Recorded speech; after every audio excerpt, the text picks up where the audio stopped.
Hey everyone, in this video I'm going to cover sending a contract out from a quote in Salesforce. In the previous video where I showed you how to create a quote, add pricing, and generate a contract as a Word document, that process should be done obviously whenever you're sending a client pricing for the first time, but then also throughout the negotiation process. I would continue to send them Word documents with the pricing until you reach say a verbal yes or an agreed upon price, at which time I would then suggest doing the steps that I'm going to show you in this video.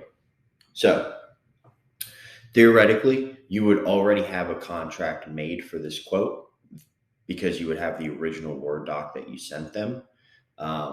In this case, I don't have one, so I'm going to go ahead and generate a document for this quote. And I am logged in as myself in this video as an admin rather than a sales rep. This way I can just show you how DocuSign works, because you may recall in the last video, DocuSign did not work for me because I was logged in as a sales rep. So we'll give this a second to generate.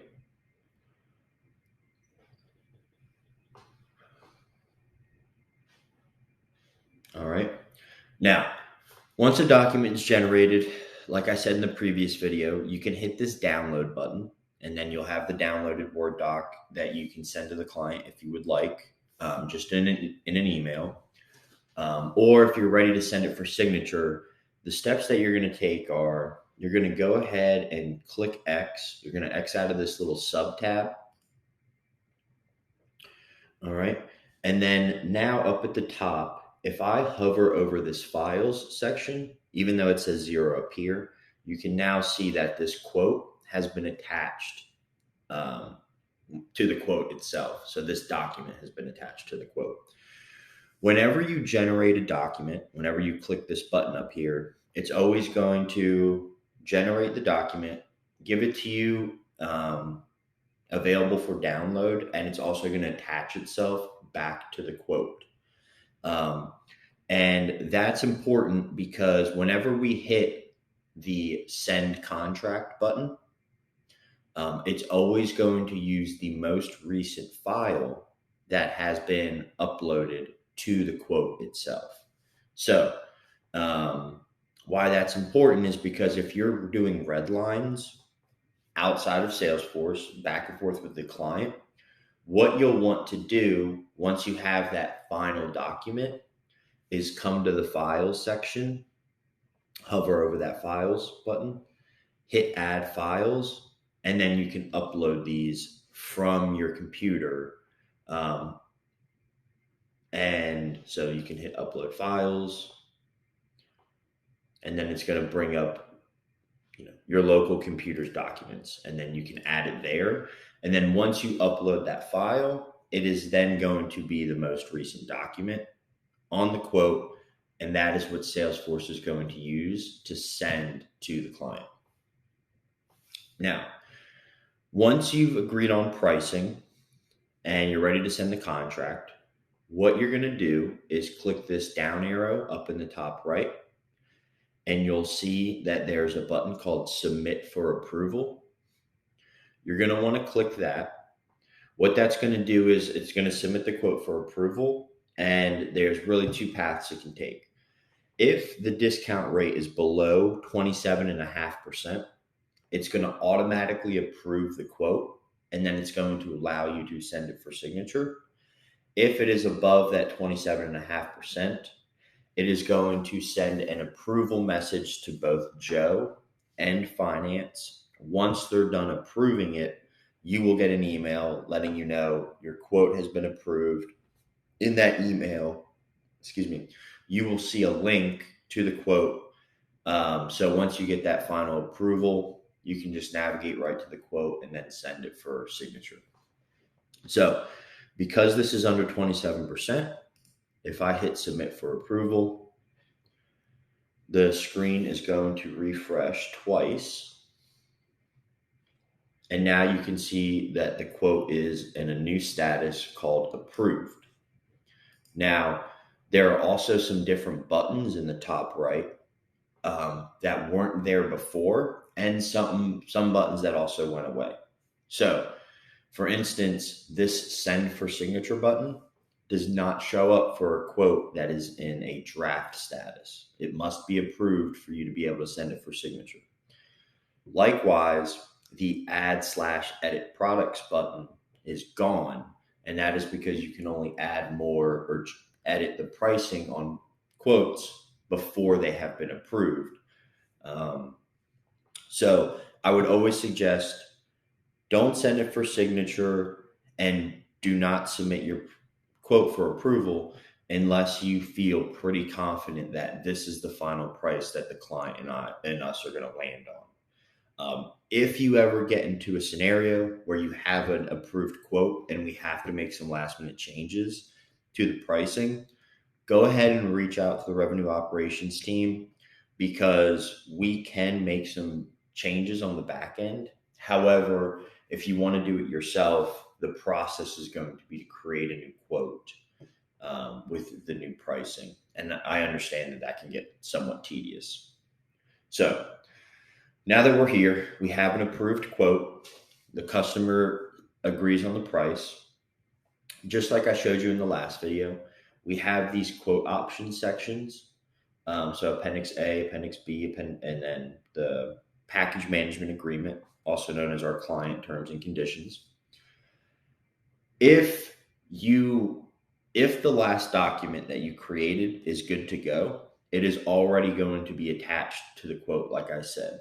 However, if you needed to upload a new one, or let's say now when we send for signature, we want to include both Appendix C and D, I'll click Save. And because I've now added those two documents, those two appendices to the contract, I'm going to generate a document once more so that it generates the contract with the terms and conditions and then appendices A, B, C, and D. So now that's been generated. I'm going to exit out of that. If I hover over files, we'll now see the second one that I made is also here. And you can tell which one has been created most recently because it will automatically sort by the last time it was modified. So you can tell this first one here was created 6 minutes before this one down here.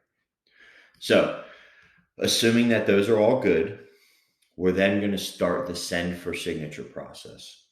Something that is important to note here, the primary contact that you have linked right here on the quote is going to be who this contract goes to for signature by default. So just ensure that this is the right person that's going to be signing the contract before you hit send for signature. Assuming that that's good, we'll go ahead, we'll click send for signature, and it's going to open up a DocuSign little screen flow for you that walks you through all the steps, and everything is pretty much preset for you so that you can't make any wrong moves.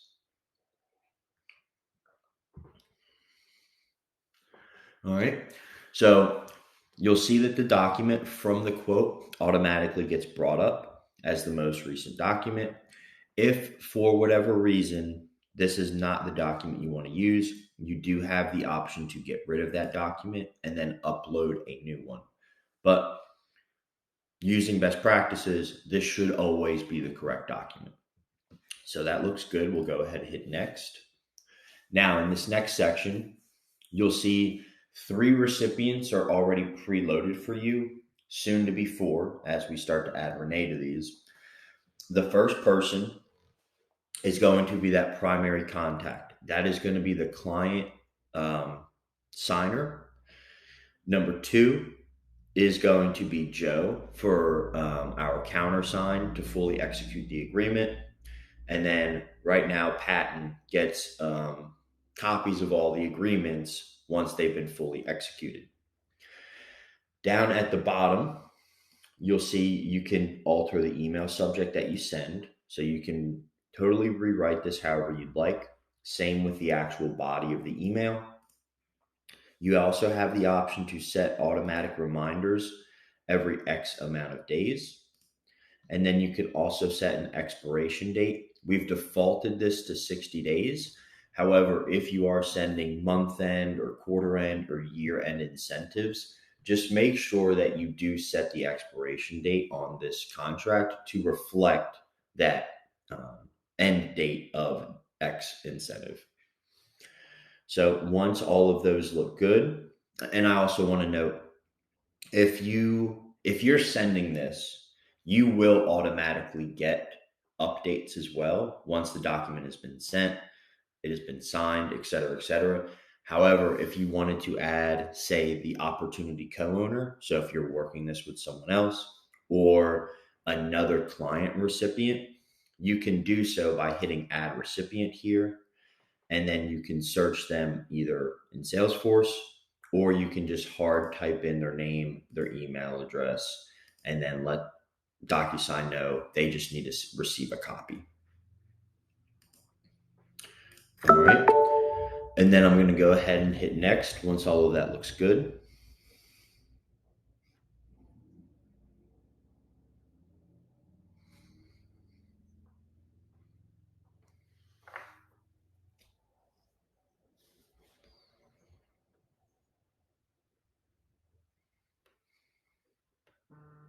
All right.